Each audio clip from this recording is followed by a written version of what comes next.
جو ہماری سماج میں موجود نہیں تھا۔ برا مت مانیے گا، آج اب ہم اس وقت اپنے محلے کو دیکھیں، اپنے گاؤں کو دیکھیں، اپنے علاقے کو دیکھیں، زمین پر فیلڈ پر اتر کر دیکھیں۔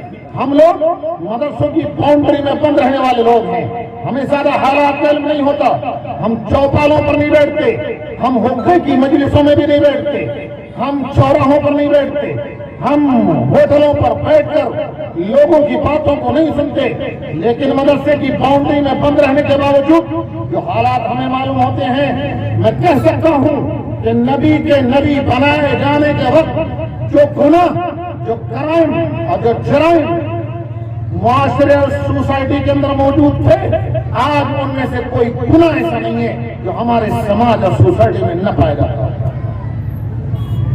آپ سنجیدگی سے غور کریں، یہ نہ دیکھیں کہ ایک مولوی دیوبند سے آتا وہ ایسے ایسے کہہ رہا تھا، میرے کہنے پر توجہ نہ دیں۔ آج اپنے ٹھنڈے دل سے اور دل کی آنکھوں سے دیکھیں محلے کے نوجوانوں کو، بستی کو اور گاؤں کو، کہ آج ہمارے نوجوان نشے کی لت میں مبتلا نہیں ہیں، کہ آج ہمارے مسلمان حرام مال کے کھانے میں مبتلا نہیں ہیں۔ آقا نے فرمایا تھا، نبی نے فرمایا تھا، ایک زمانہ وہ آئے گا، یاتی علی الناس زمان لا یبالی المرء فیہ، ایک زمانہ آئے گا جس میں انسان کوئی پرواہ نہیں کرے گا کہ مال کہاں سے حاصل ہو رہا ہے، مال کے چکر میں رہے گا، مال اکٹھا کرنے کے پیچھے دوڑے گا، اسے کوئی پرواہ نہیں ہوگی امن الحلال امن الحرام، کہ حلال کا حاصل ہو رہا ہے یا حرام کا حاصل ہو رہا ہے، حلال ملے گا تو، حرام ملے گا تو، مال اکٹھا کرنے کے چکر میں رہے گا۔ آج ہم اپنی آنکھوں سے دیکھتے ہیں ہر شخص مال کے پیچھے دوڑ رہا ہے، بھاگ رہا ہے، حرام ملے وہ حرام، حلال ملے وہ اپنے پیٹ میں نہ حلال چھوڑتا ہے نہ حرام چھوڑتا ہے، کسی قسم کے مال کو نہیں چھوڑتا۔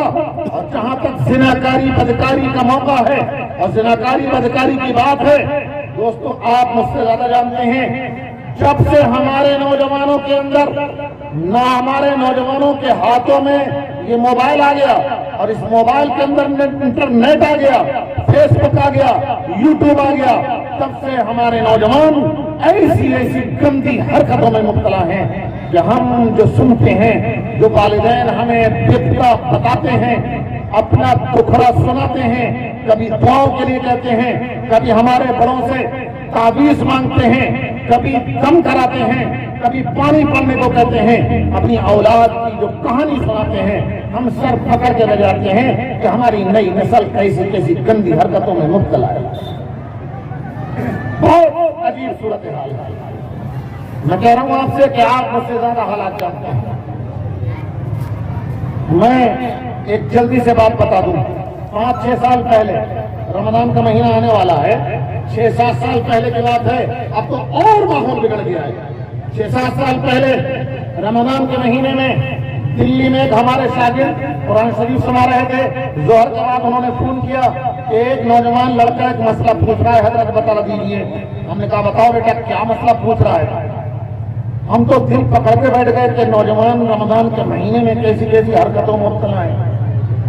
کہنے لگے وہ ہمارے شاگرد کہ حضرت میں نے ظہر کی نماز پڑھائی اور میں حجرے میں آیا، میرے ساتھ ساتھ ایک 22-23 سال کا لڑکا میرے ساتھ ساتھ کمرے میں آیا اور اس نے آ کر کے یہ کہا کہ میں نے صبح سحری کھائی، فجر کی نماز پڑھی، روزے کی نیت کر لی اور روزہ رکھ لیا، میں سو گیا، 9:30-10 بجے میں اٹھا اور میں نے اپنے موبائل میں یوٹیوب کھولا اور یوٹیوب کھول کر میں گندی فلم دیکھنے لگا۔ گندی فلم دیکھتے دیکھتے اتنی دیر تک میں نے گندی فلم دیکھی کہ میرے کپڑے خراب ہو گئے، میرے اوپر غسل واجب ہو گیا۔ غسل کر کے دوسرے کپڑے پہن کر میں ظہر کی نماز پڑھنے کے لیے آیا ہوں۔ اب وہ نوجوان یہ مسئلہ پوچھتا ہے کہ میرا روزہ بچا یا ٹوٹ گیا، یہ پوچھ رہا ہے۔ روزہ بچا یا ٹوٹ گیا وہ تو مولانا شعیب صاحب سے پوچھ لیجیے گا، اور جو مدرسے کے اندر علماء رہتے ہیں ان سے پوچھ لیجیے گا۔ میں مسائل بتانے اس وقت نہیں بیٹھا ہوں اور نہ ہی مسائل بتانے کا موقع ہے۔ میں تو یاد کر رہا ہوں کہ نوجوان وہ نوجوان ہے جو روزہ رکھتا ہے، فجر بھی پڑھی، ظہر بھی پڑھی، اور اس کا دل ابھی مرا نہیں ہے، اس کا دل زندہ ہے، اس سے غلط حرکت ہوئی، اس کے دل میں ایمان کی روشنی ہے، ایمان کا نور ہے جو اندر سے اسے بے چین کر رہا ہے، کہ جا کر کے امام صاحب سے پوچھ تیرا روزہ خراب ہوا یا تیرا روزہ بچ گیا.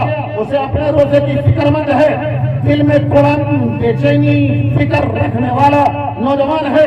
وہ نوجوان جو فجر بھی پڑھتا ہے, زہر بھی پڑھتا ہے, روزہ بھی رکھتا ہے, علماء سے تعلق بھی رکھتا ہے, دل میں اس کے بے چینی بھی ہے کہ روزہ صحیح ہوا یا خراب ہوا, وہ نوجوان رمضان کے مقدس مہینے میں ایسی حرکت کر رہا ہے تو بقیہ 11 مہینوں میں کیا کرتا ہوگا وہ. اور نیچے اتریے, یہ نوجوان تو روزے دار ہے. کتنے ہی ہمارے جوان ہیں ہمارے محلوں کے اندر, نوجوان لڑکے, ہماری نئی نسل کہ جو رمضان کے مہینے میں بھی روزہ نہیں رکھتے, مسجد کے دروازے پر نہیں آتے, چوکھٹ پر نہیں آتے. تبلیغی جماعت کے احباب اگر کہیں گشت کرتے ہوئے نکل جائیں, انہیں دیکھ کر کے راستہ چھوڑ کر بھاگ جاتے ہیں. ان نوجوانوں کا کیا حال ہوگا؟ بہرحال میں یہ کہہ رہا ہوں کہ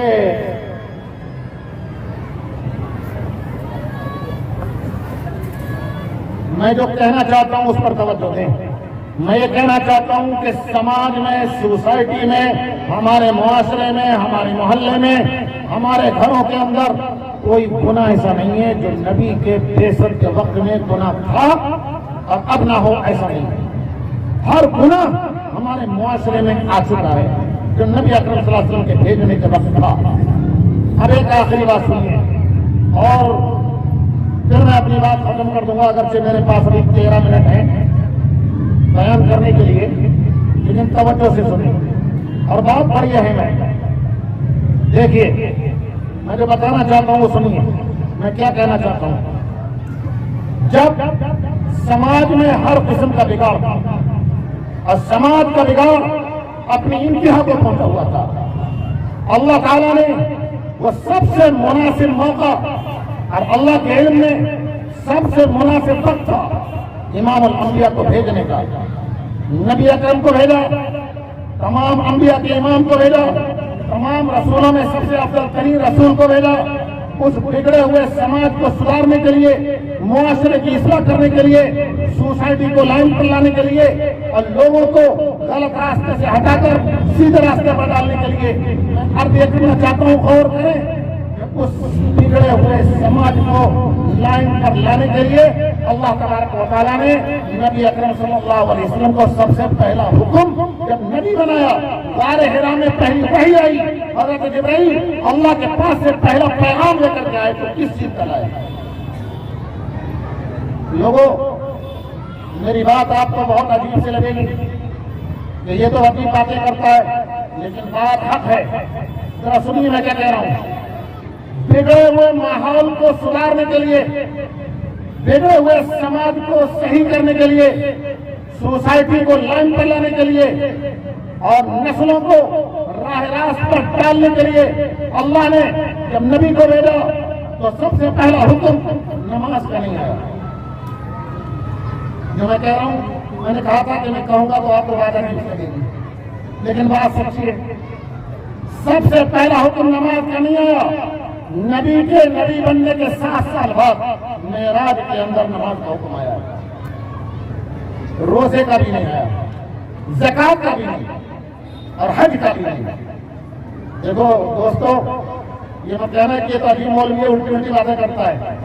نماز, روزہ, زکات, حج, ان کی اہمیت, افضلیت اور ان کی فرضیت کہ مجھے انکار نہیں. میں کیسے انکار کر سکتا ہوں کہ مجھے اپنا ایمان ختم کرنا, کہ مجھے کفر کے اندر مبتلا ہونا. مجھے پتا ہے کہ کلمہ طیبہ کے بعد دوسرے نمبر پر نماز ہے, تیسرے نمبر پر روزہ ہے, چوتھے نمبر پر زکات, 5ویں نمبر پر حج. لیکن جو میں بات کر رہا ہوں وہ بھی 100%, 110% صحیح ہے. کسی عالم سے پوچھ لیجیے کہ پہلا حکم نماز کا نہیں, روزے کا بھی نہیں, زکات کا بھی نہیں, اور حج جو اتنی افضل ترین عبادت کہ حج کے بارے میں آقا نے یہ فرمایا اگر حلال کمائی سے تمام بندوں کے حقوق ادا کرنے کے بعد کسی بندے کا کوئی حق مار کر نہ جائے, تمام بندوں کے حقوق ادا کرنے کے بعد حلال کمائی سے حج کو جاتا ہے اور تمام فرائض اور واجبات کو ادا کرتا ہے اور لوٹ کر آتا ہے تو گناہوں سے ایسا دھلا ہوا لوٹ کر آتا ہے جیسے اسی دن اس کی ماں نے اپنے پیٹ سے اس کو جنا. سبحان اللہ.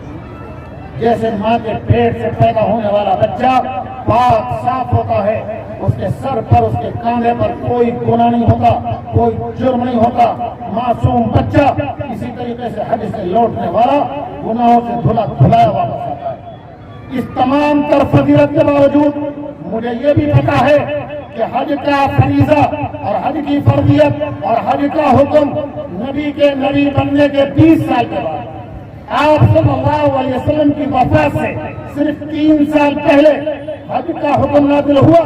حج کا حکم سب سے بعد میں آیا تمام عبادتوں کے اندر، اور نماز کا حکم بھی نبی بننے کے 7 سال بعد آیا۔